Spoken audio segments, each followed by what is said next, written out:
chers internautateurs, internautatrices et auditeurs. Aujourd'hui, nous avons un Strip Track un peu particulier puisque de toute façon, c'est un podcast et nous allons parler d'un projet qui a une date limite puisqu'il s'agit d'un projet Ulule monté par les éditions Warum Vraum qui nous propose 4 albums. Le projet est sur Ulule jusqu'au 28 octobre et donc ces 4 albums, lesquels sont-ils, Monsieur Vendrille?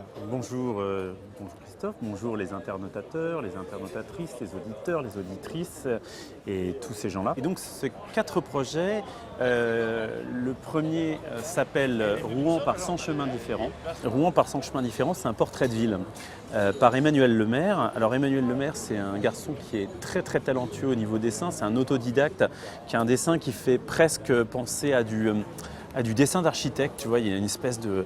C'est très gratté, il adore dessiner les villes et en fait il avait fait un premier projet que j'aurais volontiers édité mais qui n'est pas passé chez Delcourt, qui s'appelait Rotterdam, une ville au fil de l'eau et qui racontait son séjour là-bas avec son amoureuse et voilà. Or il se trouve que ce qui n'est pas dans Rotterdam, mais que tu vas découvrir dans Rouen par 100 chemins différents, son histoire d'amour a capoté. Elle est tombée à l'eau dans Rotterdam au fil de l'eau.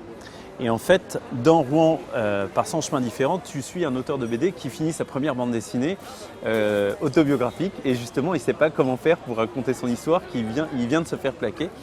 Et en plus de ça, il a un toc, c'est qu'il déteste passer tous les jours par le même trajet. Et donc tous les jours, il va inventer des trajets différents, donc il va les faire à cloche-pied, il va servir de guide à des marins de passage. Voilà, et du coup ça lui sert de prétexte pour dessiner la ville tout en ayant ses petits problèmes et il rencontre à chaque fois 3 ou 4 autres personnes. C'est hyper bien dessiné, d'ailleurs on propose des originaux assez incroyables qui sont de toute beauté parce qu'à chaque fois il dessine les choses séparément et puis il remonte tout ça, donc il y a une narration qui est assez étonnante. Et puis il y a aussi la question de comment est-ce que tu réalises une bande dessinée, surtout quand tu fais de l'autobio. Des choses que tu peux retrouver par exemple dans Dupuis et Berberian, dans le journal d'un album où tu les suis pendant la réalisation du tome 3 de Monsieur Jean. Ben là c'est ça, mais dans son album précédent. Donc c'est assez marrant parce que ça rééclaire aussi pour ceux qui ont déjà lu le précédent. Voilà, donc c'est drôle, c'est plein d'humour et graphiquement c'est fabuleux. Le suivant, donc c'est Lucille Gomez. Alors là c'est pas de l'autobio. Qu'on appelle ça d'abord, c'est un recueil de planches qu'elle avait fait pour le magazine Phosphore. Et ça s'appelle donc Bonjour l'angoisse, mes années lycée. Et en fait, c'est le journal intime d'une jeune lycéenne, Marie-Pierre, qui déteste son prénom, et on la comprend. Et donc, qui choisit de s'appeler Mary Stone. Et en fait, chaque planche te parle d'un sujet. Donc, ça va te parler... des parents sur les réseaux sociaux, ça va te parler de pourquoi j'arrive jamais à sortir la bonne réplique au bon moment, ça va te parler... les anecdotes du quotidien. Voilà, les anecdotes du quotidien d'une fille confrontée à plein de problèmes. Ça te parle des règles et notamment des réactions de ces garçons qui adorent les films gore mais qui ont vraiment peur des règles. C'est plein d'humour, ça commence toujours avec... une question posée sur post-it et surtout c'est présenté comme un cahier d'étudiant avec des carreaux, des post-it, du Posca, du marqueur, du bic 4 couleurs, tout est mélangé. Ce sont des planches qui étaient parues dans le journal Phosphore, comme je te le disais, et elle trouvait que ça sortait trop petit. Et du coup la solution qu'on a trouvée, c'est qu'au lieu de le faire en format à la française, on a fait une planche sur 2 pages. Mais tu es obligé de retourner le livre et de lire le livre. Alors, originellement, on voulait le faire en wire-o, c'est-à-dire en spirale. Ça, c'était mon rêve. Malheureusement, en fait, tu t'aperçois que pour faire la spirale, tu as l'impression que c'est un peu cheap. Mais en fait, quand tu veux faire cheap, tu t'aperçois que ça coûte hyper cher. Pourtant, je me suis rapproché de Clairefontaine pour faire un partenariat, mais laisse tomber, ça coûtait une fortune. Du coup, on a imprimé la spirale au centre et ça fait comme si le livre était spiralé, alors qu'en fait, c'est un livre classique, mais que tu lis de haut en bas. En fait, tu retournes. D'ailleurs, elle a ouvert avec un petit gag qui a hurlé de rire pour expliquer pourquoi il faut retourner le livre. Ça nous a aussi permis ce truc éditorial dégueulasse, c'est qu'au départ on n'avait que 60 pages et du coup on a 120 pages. Voilà, enfin moi je suis coutumier de ce genre d'astuces. D'arnaque, exactement. Pour mémoire, mon tout premier livre qui s'appelait Seul comme les pierres, In Love with Morissette, était imprimé que sur la page de droite. Donc tu tournais, en fait la page de gauche était blanche, ça nous permettait de doubler la pagination. C'est affreux, mais ça il faut se méfier des petits éditeurs. Le troisième titre. Alors le troisième titre, Cheval Caillou. Alors là c'est un premier livre d'une toute jeune autrice qui est en fait une illustratrice qui doit avoir, je ne veux pas la vieillir, mais elle doit avoir 60-65 ans. C'est sa première bande dessinée. En revanche, elle a fait beaucoup d'illustrations avant. Et elle écrit Cheval Caillou qui est en fait un récit d'aventure poétique où on suit un jeune garçon dans les Ardennes qui va croiser une antilope africaine et qui va lui demander de le suivre.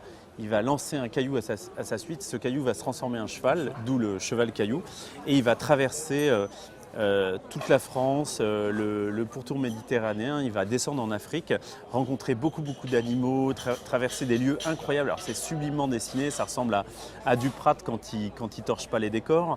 Il y a aussi un peu de Baudouin dans les visages, avec voilà, une histoire très poétique et des planches magnifiques que aussi les internautateurs les plus riches et les internautatrices les plus riches pourront acheter s'ils le veulent dans des grands formats A3 magnifiques. Voilà, et le dernier, qui n'est pas encore sorti, je ne l'ai pas encore en main, je devrais le recevoir demain ou lundi, s'appelle Le Czar. Et alors, aussi un premier livre, enfin pas tout à fait un premier livre parce qu'elle avait déjà fait un peu des choses, mais pas première bande dessinée, d'une fille rencontrée au salon du carnet de croquis de Clermont-Ferrand. Et le Czar raconte un trajet de vie fabuleux, celui du premier capitaine de la Calypso, Jean-Paul Bassager. Alors les gens disent Calypso, mais c'est le commandant Cousteau. Non, le commandant Cousteau était un capitaine militaire. Il n'avait pas le droit d'être le capitaine, le commandant d'un navire civil. Et donc Bassager a été ce premier capitaine. Il a fait ça 5 ans, après il y en a eu d'autres. Et puis il est parti parce qu'il voulait traverser l'Afrique. Après il a monté... Il s'est fait construire un bateau avec lequel il a exploré l'Antarctique. Il a eu 3 ou 4 naufrages et chavirages, dont un truc hyper rare. Il a fait ce qu'on appelle 106 par l'arrière. C'est un naufrage. Alors normalement, quand tu chavires, ton navire passe de droite à gauche, tu vois, de bâbord à tribord. Là, il est parti de la tête à la proue. Et en général, tu ne survis pas. Et donc lui, il est là pour le raconter, et ça lui est arrivé, il a failli crever, hein, bien sûr. Et donc il te raconte tout un tas d'aventures. Et en fait, l'autrice est représentée. Et en fait, ce qui est sympa, c'est qu'elle n'est pas sympa avec son personnage. Elle le met sur des charbons ardents. Elle dit oui, dis donc, tu parles de l'Antarctique et tout, mais il me semble que tu as bossé sur les plateformes de Total pour payer ton bateau. Oui, mais c'était pour l'argent. Donc c'est un récit, interview. Un récit de vie, voilà. Un récit de vie interview où de loin en loin tu retrouves les deux qui se parlent maintenant, mais avec des trucs. Et alors c'est tout à la peinture et c'est sublimissime, quoi. C'est 200 pages à la peinture qui sera fournie en plus avec une jaquette, très beau. Et je crois qu'il y a aussi des planches. Et il y a les planches aussi. Alors ça c'est le plus cher, mais ça reste vraiment pas très cher pour ce que c'est. Je crois qu'elles sont à 300 ou 250 €, ce qui est vraiment que dalle. C'est d'une beauté incroyable. Je suis tellement excité à l'idée de voir le livre. C'est toujours un peu étrange de voir un éditeur faire un crowdfunding, quoi. Surtout que les livres, on les produit de toute façon, quoi. En fait, il y a bien sûr, tout le monde dit vous faites ça pour l'argent, et c'est vrai car l'argent c'est important, mais pas que. Il y a aussi ce truc qu'en bande dessinée, c'est d'ailleurs, ça commence à être presque un peu le cas d'ailleurs pour le jeu aussi, il y a beaucoup de sorties. C'est-à-dire que les livres, il y a 5000 nouveautés par an, donc les livres ne restent pas très longtemps en librairie. Et puis quand il y a tellement de choses, et notamment des beaucoup plus grosses sorties que les sorties d'une petite maison d'édition indépendante, et les livres passent souvent à la trappe où ils ne sont pas forcément très visibles. Du coup, en fait, on est obligé de communiquer sur tous les réseaux. Et faire un crowdfunding, ça permet ça. Parce qu'en fait, tu es obligé tous les jours de revenir et dire hey, regardez ça et regardez ça. Et en fait, en faisant ça, en écrivant aussi aux gens et tout, tu communiques et en fait, tu rends tes livres visibles beaucoup plus que si jamais tu t'attendais juste qu'ils soient en librairie. Ce qui est quelque chose de très bien et on n'est pas là pour court-circuiter les libraires. D'autant moins qu'en fait, quand tu fais un Ulule, tu touches un lectorat qui n'est pas le lectorat qui va en librairie. Le lectorat qui va en librairie est un lectorat qui est souvent un peu plus âgé, qui a ses habitudes et qui ne va pas forcément chercher de la consommation sur Internet. Alors que en ligne, tu touches des gens qui, eux, ne vont pas en librairie, qui ont l'habitude de consommer beaucoup de choses, de la vidéo, des choses, et tout d'un coup, ils le voient passer. Et ça les intéresse, mais ils ne seraient pas allés en librairie de toute façon. Du coup, en fait, ça nous permet de toucher un nouveau lectorat et en plus de proposer des choses qu'on ne propose pas en librairie, puisqu'on propose des petits bonus et on propose en plus aux gens les plus fortunés d'acheter carrément des originaux. Donc là, c'est carrément plus, quoi. Tu peux pas avoir ça en librairie. Donc voilà, l'idée, c'est de trouver des gens, et notamment par Strip Track, des gens qui vont découvrir ces livres. Et d'ailleurs, je te remercie car grâce à la pub que tu avais fait pour le Santiago Golf du Morbihan, j'ai pu rencontrer des lecteurs qui ont découvert le Santiago Golf du Morbihan alors qu'ils ne connaissaient pas du tout la BD.